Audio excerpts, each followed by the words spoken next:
بسم اللہ الرحمن الرحیم۔ السلام علیکم ڈیئر اسٹوڈنٹس۔ ہمارا آج کا ٹاپک ہے فلاحی ریاست یعنی ویلفیئر اسٹیٹ۔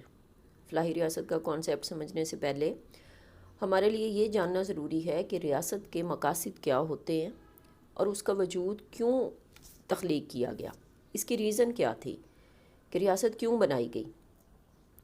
اس حوالے سے مختلف مفکرین نے اپنے اپنے ویوز دیے ہیں، اپنے اپنے ان کے نظریات ہیں، جن میں 3 نظریات جو ہیں وہ بہت زیادہ ڈسکس کیے جاتے ہیں، جن میں سب سے پہلا ہے مثالیت پسند، پھر ہے انفرادیت پسند، پھر ہوتے ہیں اشتراکیت پسند۔ مثالیت پسندوں کے نزدیک ریاست جو ہے اس کا قائم ہونا بجائے خود ایک مقصد ہے، یعنی ریاست کسی مقصد کے حصول کے لیے نہیں قائم کی گئی بلکہ ریاست کا قائم ہونا بجائے خود ایک مقصد ہے۔ پھر انفرادیت پسند یہ کہتے ہیں کہ فرد کو زیادہ سے زیادہ ریاست کے کنٹرول سے آزاد رکھا جائے، اس لیے ریاست بنائی گئی اور ریاست اس میں مداخلت کم سے کم کرے، یعنی افراد جو ہیں ان کو زیادہ اہمیت دی گئی ہے اور ریاست کو کم اہمیت دی گئی ہے۔ قوانین جو ہیں وہ کم ہوں ریاست کے اندر اور آزادی زیادہ سے زیادہ دی جائے۔ پھر اشتراکیت پسند کہتے ہیں کہ ریاست افراد پر پوری طرح حاوی ہو، یعنی ان کے نزدیک افراد جو ہیں انہیں ریاست کا محتاج ہونا چاہیے، تمام ذرائع پیداوار جو ہیں ان پر کنٹرول کس کا ہونا چاہیے، وہ ریاست کا ہونا چاہیے تاکہ افراد اس کی ریاست کے انڈر کنٹرول رہیں۔ مثالیت پسند ریاست کو زمین پر اللہ تعالیٰ کا مظہر مانتے ہیں، تو انفرادیت پسند اسے ایسی برائی قرار دیتے ہیں جو بڑی برائیوں کے خاتمے کے لیے ضروری ہے۔ یہ بحث صدیوں سے چل رہی ہے، مدتوں حکمران ریاست پر چھائے رہے اور عوام پر ظلم و ستم ہوتا رہا۔ 19ویں اور 20ویں صدی میں ریاست کے کنٹرول کو کم سے کم کرنے کے لیے مختلف قسم کی تحریکیں بھی چلائی جاتی رہیں۔ ریاست کا مقصد متعین کرنے کے لیے، یعنی ریاست کا اصل مقصد ہے کیا، اس کے لیے کئی نئے نظریات بھی سامنے آئے۔ ایک طویل بحث کے بعد اب مفکرین کی بڑی تعداد اس نقطے پر متفق ہوتی نظر آتی ہے کہ ریاست بیسیکلی عوام کی بھلائی کے لیے بنائی گئی ہے، عوام کو سہولیات مہیا کرنے کے لیے بنائی گئی ہے، عوام کو زیادہ سے زیادہ فائدہ مہیا کرنے کے لیے بنائی گئی ہے۔ یہ بات حضرت عیسیٰ علیہ السلام کی پیدائش سے پہلے بھی ارسطو نے کی تھی۔ ریاست بنائی گئی تاکہ انسان کی بنیادی ضروریات پوری ہو سکیں اور جاری رکھی گئی ہے تاکہ انسان بہتر زندگی گزار سکے، یہ ارسطو کے الفاظ تھے۔ ارسطو کے نظریے کو بالآخر پذیرائی حاصل ہوئی، اسے بہت زیادہ عروج ملا، لوگوں نے اسے بہت زیادہ پسند کیا اور آج ریاست ایک مثبت، مفید اور بہت ہی ضروری ادارہ مانی جاتی ہے جو بنی نوع انسان کے دکھوں کا مداوع کر رہی ہے۔ آج کہا جاتا ہے کہ ریاست فلاحی مقاصد کے لیے وجود رکھتی ہے، یعنی فلاح و بہبود اس کا مقصد ہوتا ہے، عوام کے لیے زیادہ سے زیادہ سہولیات مہیا کرنا، زیادہ سے زیادہ اس کو سکھ دینا، زیادہ سے زیادہ ان کے مسائل حل کرنا۔ اس مقصد کے لیے ریاست جو ہے اس کا وجود قائم کیا گیا ہے۔ لاسکی اس کے بارے میں کہتا ہے کہ فلاحی ریاست ایک ایسی تنظیم ہے جو بہت بڑے پیمانے پر معاشی فلاح و بہبود کو حاصل کرنے کا ذریعہ بنتی ہے۔ کانٹ اس کے بارے میں کہتا ہے کہ فلاحی ریاست شہریوں کو معاشرتی کاموں کا ایک وسیع حلقہ فراہم کرتی ہے۔ آج کے دور میں اگر دیکھا جائے تو ریاست سے محض جنگ و جدل کا کام نہیں لیا جاتا اور نہ ہی شاہی خاندان کی فتوحات کے شوق کو پورا کرنے کے لیے قائم ہے، بلکہ یہ زیادہ سے زیادہ انسانوں کی زیادہ سے زیادہ خوشی کے حصول کا ذریعہ ہے۔ اسے عوامی فلاح و بہبود کے بارے میں ہر دم کوشاں رہنا چاہیے۔ یہ آپ کا ایک فلاحی ریاست کا کانسیپٹ تھا۔ اب ہم سیلینٹ فیچرز جو ہیں وہ اس کے ڈسکس کرتے ہیں کہ فلاحی ریاست کے سیلینٹ فیچرز کیا کیا ہیں۔ نمبر 1 ہے اس میں کہ دولت کی منصفانہ تقسیم، یعنی دولت کو منصفانہ طریقے سے تقسیم کیا جائے۔ فلاحی ریاست میں وسائل پر کسی مخصوص گروہ کی یا افراد کی یا کسی جماعت کی اجارہ داری جو ہے اسے ختم کیا جائے اور دولت کو زیادہ سے زیادہ افراد میں منصفانہ طور پر تقسیم کر دیا جاتا ہے۔ امراء اور غرباء کے درمیان پائے جانے فرق کو بتدریج کم کیا جاتا ہے اور قدرت کی نعمتوں سے زیادہ افراد کو بہرہ ور ہونے کے مواقع فراہم کیے جاتے ہیں۔ دوسرا پوائنٹ اس کا یہ ہے کہ یہ جمہوری نظام ہوتا ہے، اس میں ڈیموکریسی ہوتی ہے۔ ریاست عوام کی بھلائی پر اسی صورت توجہ دے سکتی ہے جب اقتدار جو ہے وہ عوام کے پاس ہوں۔ عوام براہ راست یا تو اپنے نمائندوں کے ذریعے حکومت کا سارا نظام چلائے۔ عوام کے ووٹوں سے منتخب ہونے والے نمائندے اپنے آپ کو عوام کا خادم سمجھیں، وہ اپنی کارکردگی کے حوالے سے عوام کے سامنے جواب دہ ہوں، جمہوریت میں انتخابات ہوتے رہتے ہیں، الیکشن ہوتے رہتے ہیں، لوگ اپنی رائے دیتے رہتے ہیں۔ اگلے انتخابات میں عوام سے ووٹوں کا تقاضا کرنے صرف ایسے لوگ ہی جا سکتے ہیں جنہوں نے اپنے دور حکومت میں ان کا پوری طرح سے خیال رکھا ہو۔ اگر انہوں نے عوام کی ضروریات کو انہیں زیادہ سے زیادہ فیسیلیٹیٹ نہ کیا ہو تو جب الیکشنز ہوتے ہیں تو اگلی دفعہ میں عوام انہیں ووٹ نہیں دیتے۔ تیسرا پوائنٹ یہ ہوتا ہے عوام کی فلاح و بہبود۔ فلاحی ریاست میں سب سے اہم مقصد عوام کی بھلائی کے لیے کام کرنا ہے، ان کی بہتری کے لیے کام کرنا ہے، ان کی ترقی کے لیے کام کرنا ہوتا ہے۔ ریاست ظلم اور جبر کی بجائے خدمت اور ترقی کے لیے کام کرے۔ ریاست کا پہلا فرض ہی یہ ہے کہ عوام کو زیادہ سے زیادہ خوشیاں مہیا کرے، انہیں مسرتیں مہیا کرے، انہیں ترقی کے مواقع دے اور ان کی سہولتوں کے لیے ہر ممکن اقدامات جو ہے وہ اٹھانے کی کوشش کرے۔ چوتھا پوائنٹ ہوتا ہے اس کا ذرائع روزگار۔ ریاست عوام کی اجتماعی بہبود چاہتی ہے، انہیں ترقی دینا چاہتی ہے اور اپنے وسائل کے بلبوتے پر زیادہ سے زیادہ لوگوں کے لیے ذرائع روزگار پیدا کرتی ہے۔ عوام کی روزی کا بندوبست کرنا ایک اچھی ریاست کی اہم ذمہ داریوں میں سے ایک ہے۔ اس مقصد کے لیے وہ صنعتوں کا قیام، زرعی ترقی ہے اور دیگر شعبوں میں ترقی کے لیے کوشاں رہتی ہے تاکہ محنت کش عوام کو کام کرنے کے لیے مواقع مل سکے۔ پانچواں پوائنٹ اس کا ہوتا ہے بنیادی ضروریات زندگی، یعنی کہ جو بیسک ہماری نیڈز ہوتی ہیں ان کو ریاست پورا کرے۔ عوام کی 3 اہم اور بنیادی ضروریات ہوتی ہیں اور وہ ہوتی ہے روٹی، کپڑا اور مکان، یعنی کہ خوراک ہو، ان کی لباس ہو اور رہنے کے لیے چھت میسر ہو۔ ان تینوں ضرورتوں کی طرف سب سے پہلے فلاحی ریاست توجہ دیتی ہے۔ حکومت ایسے اقدامات اٹھاتی ہے کہ ریاست میں نہ تو کوئی بھوکا رہے، نہ ننگا، اور نہ ہی اسے کھلے آسمان تلے سونے پر مجبور ہونا پڑے۔ چھٹا پوائنٹ اس کا ہوتا ہے منصوبہ بندی، یعنی پلاننگز ہوں، اس کی کچھ پلانز ہوں۔ ریاست اجتماعی ترقی کے لیے مرکزی کردار ادا کرتی ہے۔ وہ شہریوں سے ٹیکس لے کر کثیر رقوم بناتی ہے اور پھر ان جو پیسے ہوتے ہیں ان سے اجتماعی ترقی کے کاموں پر انہیں خرچ کیا جاتا ہے۔ اس کے لیے سالانہ میزانیہ بنایا جاتا ہے، بجٹ بنائے جاتے ہیں اور لمبی مدت کے منصوبے بھی ترتیب دیے جاتے ہیں۔ زراعت ہے، صنعت ہے، جنگلات، معدنیات، سڑکیں اور دیگر ذرائع آمد و رفت ترقی پاتے ہیں۔ منصوبہ بندی کے تحت ان تمام شعبوں پر سرمایہ خرچ کیا جاتا ہے اور عوام کو سہولتیں باہم پہنچائی جاتی ہیں۔ پھر 7 پوائنٹ ہے کہ آمدن میں اضافہ۔ فلاحی ریاست میں حکومت کی کوشش ہوتی ہے کہ فی کس سالانہ آمدن اور قومی آمدن میں اضافہ ہوتا رہے کہ عوام کو تاکہ بہتر سہولتیں جو ہیں وہ حاصل کرنے میں کسی طرح کی کوئی مشکل پیش نہ آئے۔ ریاست خیال رکھتی ہے کہ غیر ممالک سے تجارت میں بھی خسارہ نہ ہو، ہمیں نقصان نہ اٹھانا پڑے، ادائیگیوں کا توازن ٹھیک رہے۔ اس کے علاوہ ریاست میں زر مبادلہ کے ذخائر کی مقدار بھی مسلسل بڑھتی رہے۔ 8واں پوائنٹ جو فلاحی ریاست کے بنیادی خد و خال کے سلسلے میں سامنے آتا ہے وہ ہے بنیادی حقوق۔ شہریوں کے بنیادی حقوق کے تحفظ کا عدالتوں کے ذریعے اہتمام کیا جاتا ہے۔ شہریوں کو معاشی، معاشرتی، شہری، مذہبی، سیاسی اور ثقافتی حقوق کی فراہمی کو یقینی بنایا جاتا ہے۔ بنیادی حقوق اور آزادیاں افراد کو خوشگوار ماحول مہیا کرتی ہیں اور ان کا دھیان رکھنا فلاحی ریاست کا فرض ہے۔ 9واں پوائنٹ آپ کا یہ ہے کہ عزت اور آبرو کا تحفظ۔ ہر شہری چاہتا ہے کہ وہ اور اس کے گھر والے ایک محفوظ زندگی جو ہے وہ گزار سکیں، ان کی جان کی، ان کی عزت اور ان کے مال پر کسی طرح کا کوئی حرف نہ آئے، کوئی ان کے لیے پرابلم نہ بنے، انہیں خطرہ نہ ہو۔ اس مقصد کے لیے ریاست ایک وسیع انتظامی مشینری ترتیب دیتی ہے، پولیس اور دیگر فورسز کو چوکنا رکھتی ہے، انہیں بہت الرٹ رکھتی ہے، سماج دشمن عناصر کی سرکوبی کرتی ہے جو ہمیں، ہمارے ملک کو، ہمارے معاشرے کو، ہماری عوام کو نقصان پہنچانے والے لوگ ہوتے ہیں، ان کا کلا کما کرنے میں ریاست بہت اہم کردار ادا کرتی ہے اور معاشرے کے تمام طبقات اور افراد کو پرسکون ماحول میں جینے کا سامان مہیا کرتی ہے۔ 10واں پوائنٹ آپ کا یہ ہے کہ معیار زندگی، سٹینڈرڈ جو ہے اس کو اپ کرنا، زندگی کا معیار جو ہے اسے بلند کرنا۔ ہر فرد کو نہ صرف اس کی ضروریات ملنی چاہیے بلکہ ان کے لیے کم سے کم معیار کا تعین ہو، اچھی اور متوازن خوراک ہو، موسم کے مطابق اچھے لباس اور رہائش کے لیے تمام ضروریات سے بھرپور گھر میسر آئے، زندگی اچھی طرح بسر کرنے کے مواقع فراہم ہوں، محض جینا نہیں بلکہ اچھے انداز سے جینے کا اہتمام ہو کہ زندگی گزارنی نہیں ہے بلکہ زندگی کو بھرپور طریقے سے جو ہے وہ چلانا بھی ہے اور اس کو انجوائے بھی کرنا ہے۔ 11 پوائنٹ ہے آپ کا صحت اور تعلیم کے مواقع۔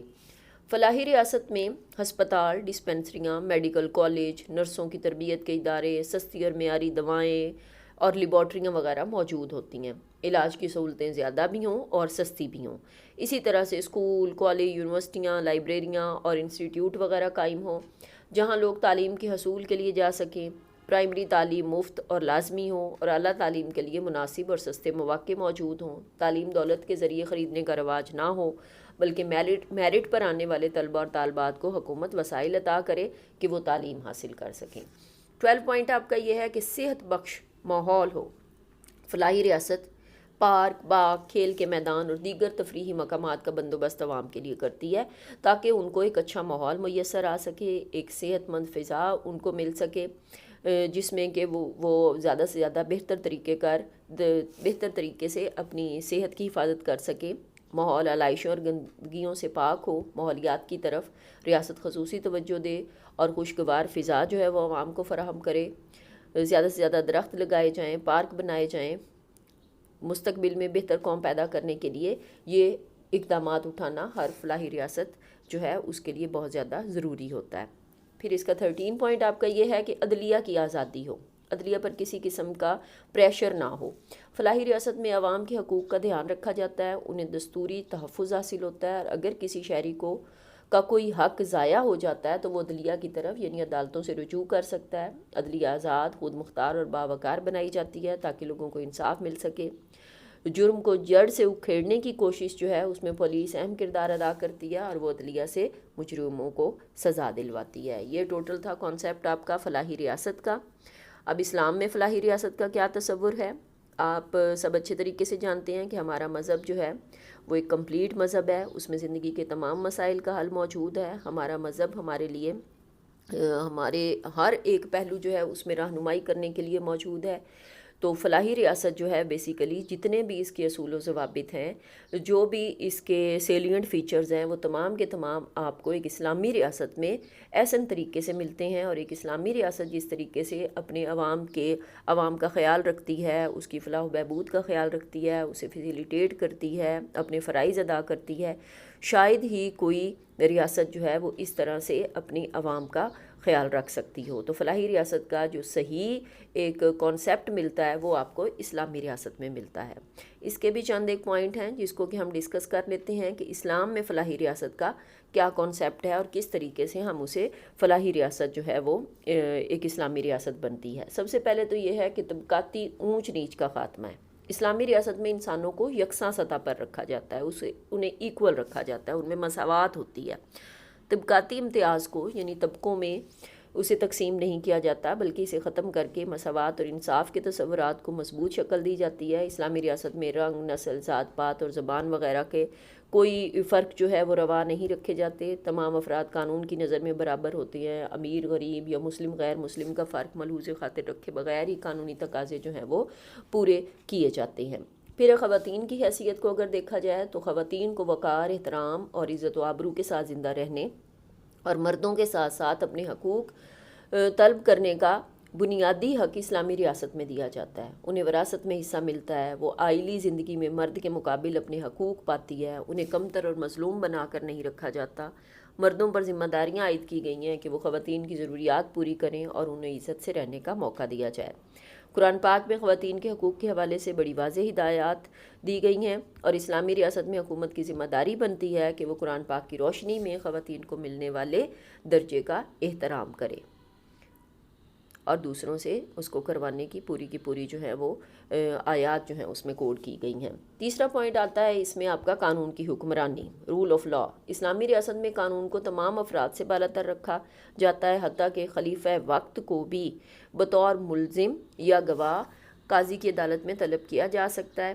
کوئی فرد اسلامی ریاست میں قانون سے بالا تر نہیں، قانون سب کو ایک نظر سے دیکھتا ہے۔ مغربی دنیا میں سربراہ حکومت یا مملکت کو اس کے دور حکومت میں عدالت میں طلب نہیں کیا جاتا۔ اسلامی ریاست میں حاکم اعلیٰ کو یہ رعایت بالکل بھی حاصل نہیں ہے، وہ قانون پر پوری طرح عمل کرنے کا پابند ہوتا ہے۔ پھر دولت کی منصفانہ تقسیم ہے کہ اسلامی معاشرے میں مساوات اور انصاف کے فروغ کے لیے ضروری ہے کہ دولت کا ارتکاز نہ ہو۔ ریاست ایسے اقدامات اٹھاتی ہے کہ دولت پر چند خاندانوں کا کنٹرول نہ ہو جائے۔ عشر ہے، زکوٰۃ، صدقات، جزیہ وراثت اور کئی دیگر اقدامات کی بدولت دولت چند ہاتھوں میں مرتکز نہیں ہوتی، چند ہاتھوں میں اکٹھی نہیں ہوتی۔ اگر نظام پر پوری طرح عمل کیا جائے تو دولت کی تقسیم منصفانہ طور پر تمام لوگوں میں ہو جاتی ہے۔ غریب اور امیر کا فرق رفتہ رفتہ ختم ہوتا چلا جاتا ہے۔ پانچواں پوائنٹ اس میں کہ ایک فلاحی ریاست اسلامی ریاست میں کس طرح سے کام کرتی ہے، اس میں ہے غیر مسلموں کی حیثیت۔ غیر مسلموں اور مسلمانوں کے لیے انصاف کے دروازے برابر کھلے ہوتے ہیں۔ قانون غیر مسلم عوام کو بھی پورا تحفظ فراہم کرتا ہے۔ وہ مملکت کی معاشی، تجارتی، معاشرتی اور سیاسی سرگرمیوں میں پورے طور پر شریک ہوتے ہیں۔ اگر کوئی پابندی ہے تو صرف یہ ہوتی ہے کہ غیر مسلموں کو اسلامی ریاست کا نہ سربراہ بنایا جاتا ہے اور نہ انہیں پالیسی ساز اداروں کی رکنیت سونپی جاتی ہے۔ معاشرتی طور پر غیر مسلم مساوی درجہ پاتے ہیں۔ وہ اپنے مذہبی اعتقادات جو ہیں ان پر پوری طرح سے عمل کر سکتے ہیں، عبادت گاہیں بنا سکتے ہیں اور اپنی نجی زندگی اپنے مذہبی اصولوں کے مطابق گزار سکتے ہیں۔ پھر عوامی ضروریات کی فراہمی ہے کہ اپنے باشندوں کی بنیادی ضروریات، روٹی، کپڑا، مکان، ان کے ذرائع آمد و رفت، ان کی صحت اور تعلیم، یہ ہر طرح کی جو بنیادی ضروریات ہوتی ہیں ان کو مہیا کرنا اسلامی ریاست کی ذمہ داری ہوتی ہے، اور اس میں بھی عوام میں کوئی فرق نہیں رکھا جاتا، نہ امیر غریب، نہ چھوٹا بڑا، نہ خواتین کہ ان کو کوئی کم ضروریات جو ہیں وہ مہیا کی جائیں، نہ مسلم غیر مسلم، کسی طرح کا کوئی فرق جو ہے وہ روا نہیں رکھا جاتا۔ پھر حکومت کی ذمہ داریاں ہیں کہ حکومت کو اسلامی ریاست میں پابند کیا گیا ہے کہ وہ تمام باشندوں کے تحفظ، ان کی ضروریات اور سہولیات کی فراہمی کا دھیان رکھے۔ حکومت میں شامل لوگ اپنے آپ کو اللہ تعالیٰ کے سامنے جواب دہ سمجھتے ہیں اور وہ عوام کے سامنے بھی جواب دہ ہوتے ہیں، اور وہ عوام کے حقوق ان کی امانتیں سمجھ کر ادا کرتے ہیں۔ نبی پاک صلی اللہ علیہ وسلم نے فرمایا کہ جس کا کوئی سرپرست نہیں اس کی سرپرست اسلامی حکومت ہے۔ اس سے پتہ چلتا ہے کہ حکومت کی ذمہ داریاں کس قدر اہم ہیں۔ پھر کہتے ہیں انفرادی آزادیاں کہ ہر فرد کو اسلامی ریاست میں آزادی اور حقوق باہم پہنچائے جاتے ہیں۔ ان کی نجی زندگی میں ریاست مداخلت نہیں کرتی اگر وہ اسلامی اصولوں پر پوری طرح عمل پیرا ہو۔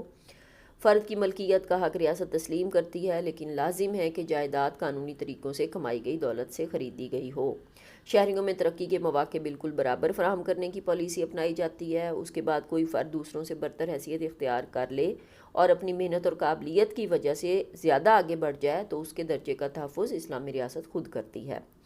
پھر ناگہانی آفات ہیں، یعنی کوئی ایمرجنسی صورتحال اگر آ جاتی ہے تو سیلاب ہے، زلزلہ ہے، قحط، بیماری اور دیگر ناگہانی آفات کا مقابلہ کرنے کے لیے عوام کو ریاست کی بھرپور مدد اور تعاون حاصل ہوتا ہے۔ حکومت اس کے لیے مناسب بندوبست کرتی ہے اور زیادہ سے زیادہ افراد کو تباہی اور بربادی سے بچانے کی مکمل کوشش کی جاتی ہے۔